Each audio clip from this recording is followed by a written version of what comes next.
ചില ആളുകൾ ട്രീറ്റ്മെൻറ്റ് എടുക്കും, ഈവൻ സർജറി പോലും കഴിഞ്ഞതിന് ശേഷം വീണ്ടും വീണ്ടും റിപ്പീറ്റഡ് ആയിട്ട് ഈ വെരിക്കോസ് വെയിനിൻ്റെ പ്രശ്നങ്ങൾ, ഈ നരമ്പ് ഇങ്ങനെ പൊന്തി വരുന്ന അവസ്ഥകൾ പലർക്കും കണ്ടുവരുന്നുണ്ട്. യഥാർത്ഥത്തിൽ നമ്മൾ ഏതൊരു കാര്യം ട്രീറ്റ് ചെയ്യുന്നതിന് മുമ്പും അത് എന്തുകൊണ്ടാണ് വരുന്നത്, എന്താണ് അതിന് പിന്നിലുള്ള കാരണം എന്നുള്ളത് നമുക്ക് മനസ്സിലാക്കാൻ കഴിഞ്ഞാൽ അത് വീണ്ടും വീണ്ടും വരുന്നത് നമുക്ക് ശ്രദ്ധിക്കാനും അത് നിർത്തലാക്കാനും ഒരുപാട് നമുക്ക് സഹായമാണ്. ബെഡിൻ്റെ താഴെ എന്ത് ചെയ്യുക, തലയണ വെക്കുന്നതാണ് ഏറ്റവും ഉചിതം. അങ്ങനെയാകുമ്പോൾ എന്താണെന്ന് വെച്ചാൽ നമ്മൾ ഫുൾ ടൈം എന്ത് ചെയ്യും, കാല് നമുക്ക് ഉയർത്തി വെക്കാൻ തന്നെ കഴിയും. കണ്ടിന്യൂയായിട്ട് ഇരുന്ന് വർക്ക് ചെയ്യുന്നവർക്ക് പ്രത്യേകിച്ച് ഈ ഒരു മൂവ്മെൻറ്റ് അല്ലെങ്കിൽ ഈ ഒരു എക്സസൈസ് ചെയ്യാൻ ശ്രദ്ധിക്കുക എന്നുള്ളത് വളരെ ഇമ്പോർട്ടൻ്റ് ആണ്.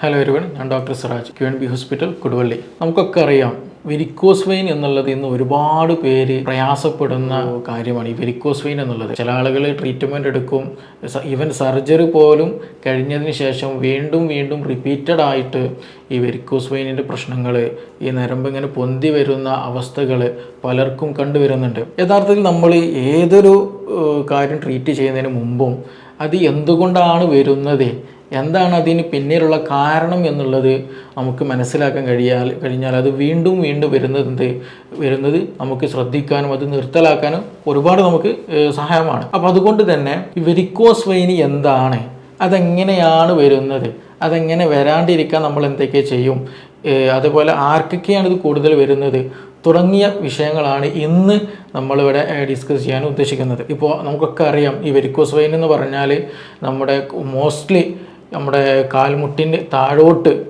നരമ്പുകളെല്ലാം തടുത്തിട്ട് ഒരു സിഗ്സാഗ് പോലെ ആയിട്ടും ഒരു പ്രത്യേക ഷേപ്പില്ലാണ്ട് വീർത്ത് തടിച്ചിട്ട് നമുക്ക് കാണാൻ കഴിയുന്ന ഒരു കണ്ടീഷനാണ് ഈ പറയുന്ന വെരിക്കോസ് വെയിൻ എന്ന് പറയുന്നത്.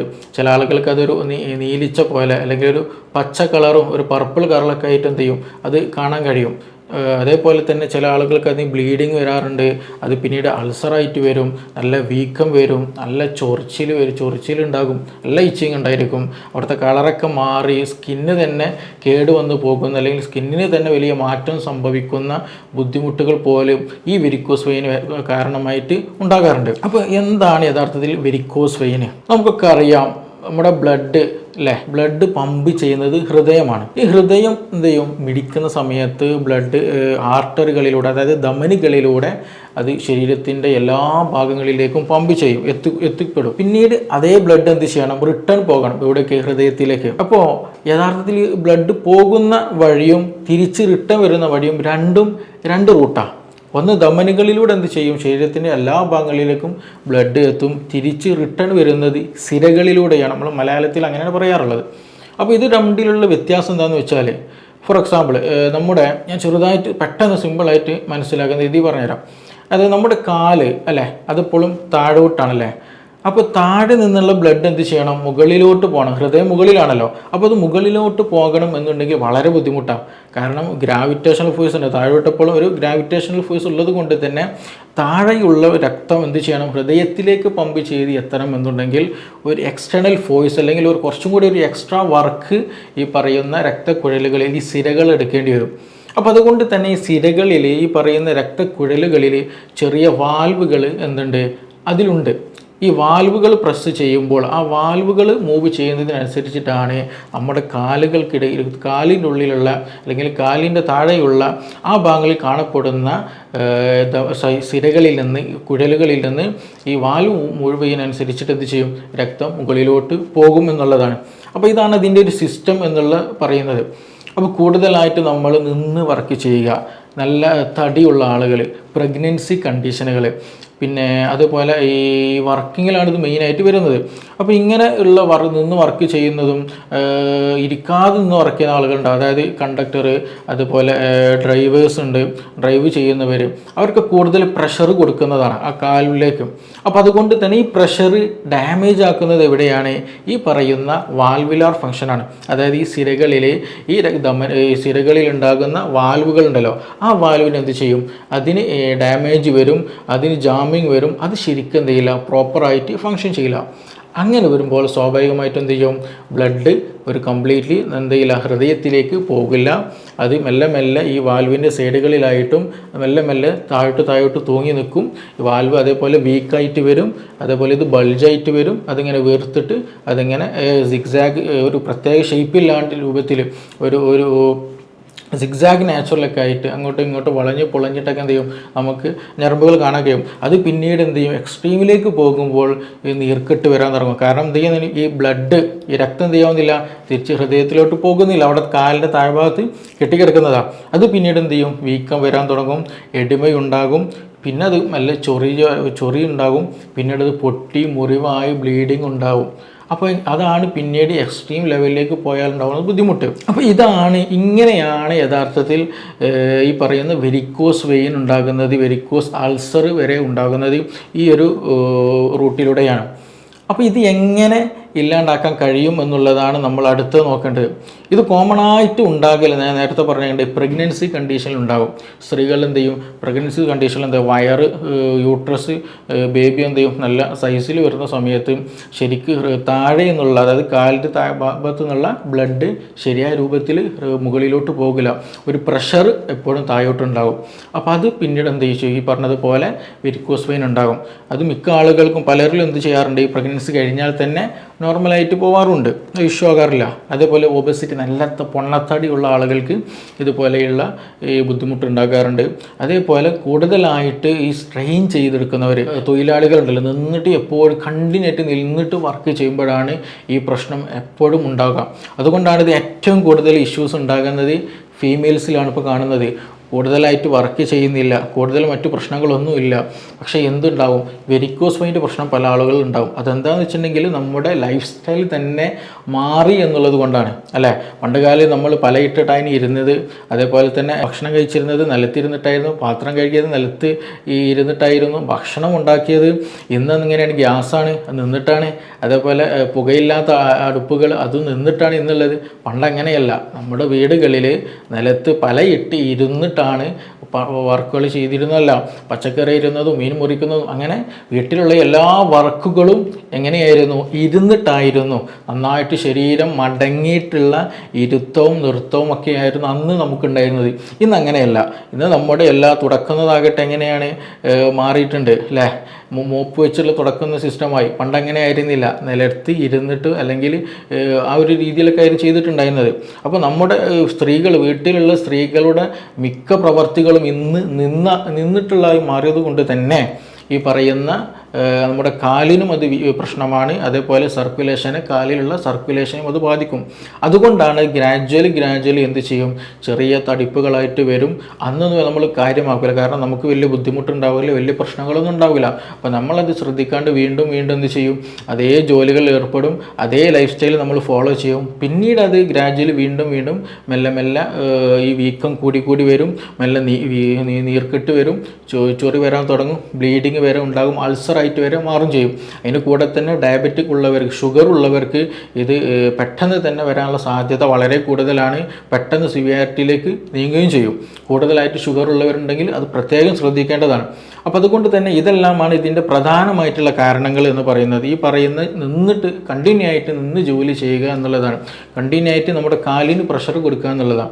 അപ്പോൾ ഇത് എങ്ങനെ വരാണ്ടിരിക്കുമെന്ന് ചോദിച്ചാൽ പ്രധാനമായിട്ട് ശ്രദ്ധിക്കേണ്ടത് കണ്ടിന്യൂ ആയിട്ട് നിൽക്കുന്ന സിറ്റുവേഷൻ ഒഴിവാക്കുക എന്നുള്ളതാണ്. തുടർച്ചയായിട്ട് എന്ത് ചെയ്യരുത്, നിന്ന് ജോലി ചെയ്യരുത്. നമ്മളിപ്പോൾ വീട്ടിൻ്റെ ഉള്ളിൽ തന്നെ മീൻ മുറിക്കുന്നത് ഇപ്പോൾ നിന്നിട്ടാണെന്നുണ്ടെങ്കിൽ പച്ചക്കറി അരിയുന്ന നിലത്ത് ഇരുന്നിട്ട് അരിയാൻ ശ്രദ്ധിക്കുക.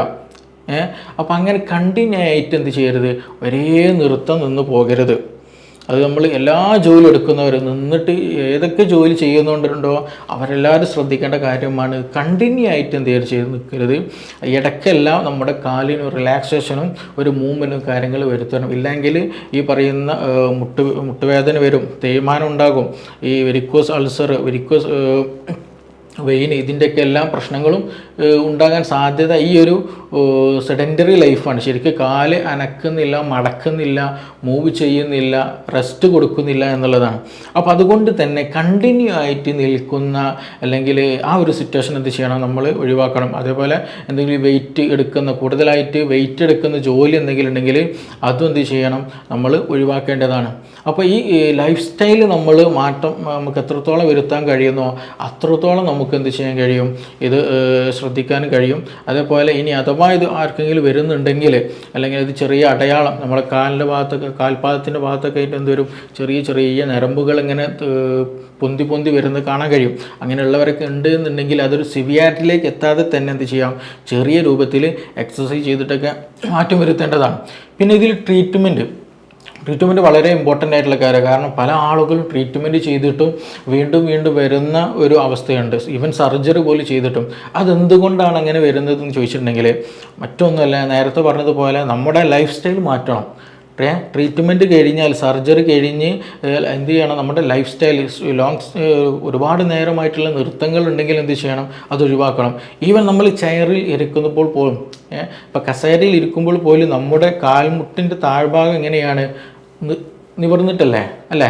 അപ്പോൾ അങ്ങനെ വരുമ്പോൾ പോലും എന്ത് ചെയ്യാണ്, ബോഡിയെ സംബന്ധിച്ചിടത്തോളം, കാലിനെ സംബന്ധിച്ചിടത്തോളം, അവിടെ ഉള്ള ഞരമ്പിനെ സംബന്ധിച്ചിടത്തോളം അവിടുത്തെ ബ്ലഡ് എന്ത് ചെയ്യണം, ഗ്രാവിറ്റേഷണൽ ഫോഴ്സിന് വിപരീതമായിട്ട് ഹൃദയത്തിലേക്ക് എന്ത് ചെയ്യണം, മൂവ് ചെയ്ത് കൊണ്ടുപോകണം. അപ്പോൾ അതുകൊണ്ട് തന്നെ കൂടുതലായിട്ടുള്ള വർക്കിംഗ് ലോഡ് ആർക്ക് വരും, ഈ പറയുന്ന കാലിലുള്ള മുട്ടിന് താഴെയുള്ള ആ ഒരു ഞരമ്പിലേക്ക് ഉണ്ടാകും. അപ്പോൾ നമ്മൾ കൂടുതലായിട്ട് ഈവൻ ഇരിക്കുന്ന സമയത്ത് പോലും അവരിലും എന്തുണ്ടാകും, ഈ പറയുന്ന അസുഖങ്ങളുണ്ട്. കൂടുതൽ കമ്പ്യൂട്ടർ വർക്കുള്ളവർ, IT ജോബ് ചെയ്യുന്നവർ, അവർക്കൊക്കെ ഇത് ഉണ്ടാകാനുള്ള സാധ്യത വളരെ കൂടുതലാണ്.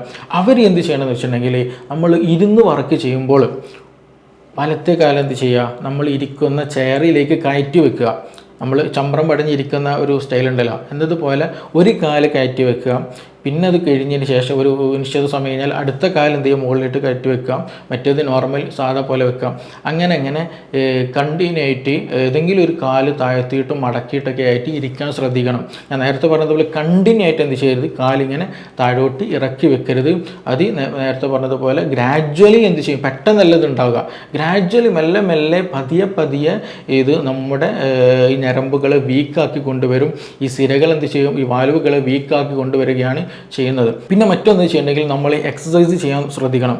ഈ പറയുന്ന ഞാൻ പറഞ്ഞാൽ ജോലി ചെയ്യുന്നവർ, ലോങ് സ്റ്റാൻഡിങ് ആയിട്ട് നിന്നിട്ട് ജോലി ചെയ്യുന്നവർ എന്ത് ചെയ്യാം, എക്സസൈസ് ചെയ്യാൻ ശ്രദ്ധിക്കുക. പ്രത്യേകിച്ച് കാലിലേക്കുള്ള സർക്കുലേഷൻ വളരെ ഇമ്പോർട്ടൻ്റ് ആണ്. അതാണ് ശ്രദ്ധിക്കേണ്ടത്. അതിനെന്ത് ചെയ്യണമെന്ന് വെച്ചിട്ടുണ്ടെങ്കിൽ നമ്മുടെ തമ്പ് നമ്മൾ സ്ട്രൈറ്റ് ആയിട്ട് നിൽക്കുക. സ്ട്രൈറ്റ് ആയിട്ട് നിന്നതിന് ശേഷം രണ്ട് തമ്പും എന്ത് ചെയ്യാം, നിലത്ത് കുത്തി വെച്ചതിന് ശേഷം ഹീൽ എന്ത് ചെയ്യണം, മുകളിലോട്ട് മെല്ലെ പൊക്കുക. ഫുള്ള് പ്രഷറോടെ വരണം, നമ്മുടെ മുന്നിലുള്ള തമ്പിലേക്ക് അല്ലെങ്കിൽ മുന്നിലുള്ള ആ രണ്ട് വിരലിലേക്ക് വരണം. എന്നിട്ട് എന്ത് ചെയ്യുക, ഹീൽ മെല്ലെ മുകളിലോട്ട് പൊക്കുക, മെല്ലെ താഴ്ത്തുക, വീണ്ടും മുകളിലോട്ട് പൊക്കുക, താഴ്ത്തുക. ഈ ഒരു മൂവ്മെൻറ്റ് എന്ത് ചെയ്യണം, ഇതിങ്ങനെ ചെയ്തുകൊണ്ടിരിക്കുക. നമ്മളിപ്പോൾ ഈവൻ കണ്ടിന്യൂ ആയിട്ട് ഇപ്പോൾ ഒരു സിറ്റിങ്ങിൽ ഇങ്ങനെ വർക്ക് ചെയ്തുകൊണ്ട് കമ്പ്യൂട്ടറിൽ വർക്ക് ചെയ്തുകൊണ്ടിരിക്കുകയാണ്. അപ്പോൾ ഒരു 15 മിനിറ്റ് അല്ലെങ്കിൽ ഒരു അരമണിക്കൂർ കഴിഞ്ഞതിന് ശേഷം എണീറ്റിട്ട് എന്ത് ചെയ്യാം, എവിടെയെങ്കിലും നിന്നിട്ട് ഇത് പെട്ടെന്ന് നമുക്ക് ചെയ്യാവുന്നേ ഉള്ളൂ.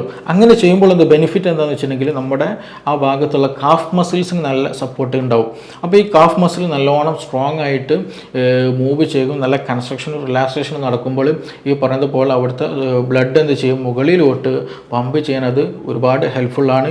അത് ഒരുപാട് റിലാക്സേഷനും ഉണ്ടാവുകയും ചെയ്യും. അപ്പോൾ അതുകൊണ്ട് ഇങ്ങനെ ഇരുന്നിട്ട് വർക്ക് ചെയ്യുന്നവരൊക്കെ എന്ത് ചെയ്യുക, കണ്ടിന്യൂ ആയിട്ട് ഇരുന്ന് വർക്ക് ചെയ്യുന്നവർക്ക് പ്രത്യേകിച്ച് ഈ ഒരു മൂവ്മെൻറ്റ് അല്ലെങ്കിൽ ഈ ഒരു എക്സസൈസ് ചെയ്യാൻ ശ്രദ്ധിക്കുക എന്നുള്ളത് വളരെ ഇമ്പോർട്ടൻ്റ് ആണ്. ഇനി അതേപോലെ തന്നെ നമുക്ക് ഇതിന് പറ്റിയിട്ടുള്ള ഇത് ചുരുങ്ങാൻ പറ്റിയിട്ടുള്ള മെഡിസിൻസ് ഉണ്ട്, അതിൻ്റെ സർജറികളുണ്ട് നേരത്തെ പറഞ്ഞതുപോലെ. പിന്നെ അതുപോലെ ഇതിന് കംപ്രസ് ചെയ്യാൻ പറ്റുന്ന സോക്സുകൾ അവൈലബിൾ ആണ്.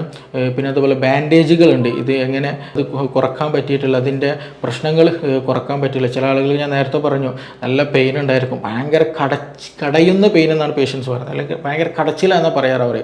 അപ്പോൾ ഇന്നതേപോലെ നല്ല വീർത്ത് വരിക, വീക്കം വരിക. അപ്പോൾ അതിനൊക്കെ ഇല്ലാണ്ടിരിക്കുന്ന ബാൻഡേജ് സിസ്റ്റങ്ങളും ട്രീറ്റ്മെൻറ്റുകളും കാര്യങ്ങളുണ്ട്.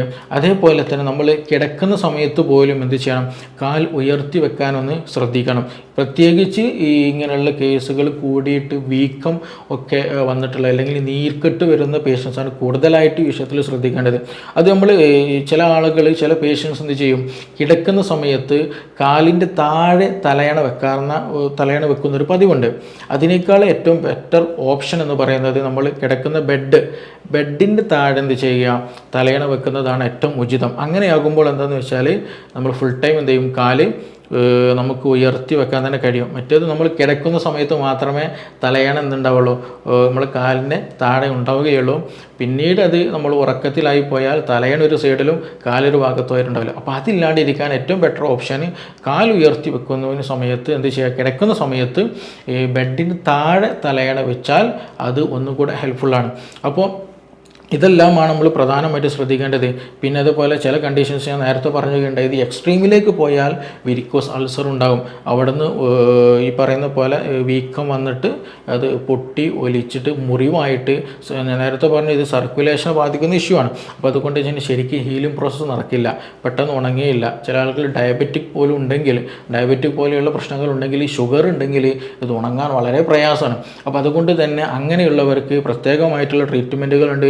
ചില പ്രത്യേക കോമ്പിനേഷൻസ് ഓഫ് മെഡിസിൻസ് നമ്മൾ അപ്ലൈ ചെയ്താൽ തന്നെ നമുക്ക് നല്ല പോസിറ്റീവായിട്ടുള്ള റിസൾട്ട് തന്നെ കൊണ്ടുവരാവുന്നതാണ്. അവിടുത്തെ സർക്കുലേഷൻ ഇമ്പ്രൂവ് ആക്കാൻ പറ്റാവുന്നതാണ്.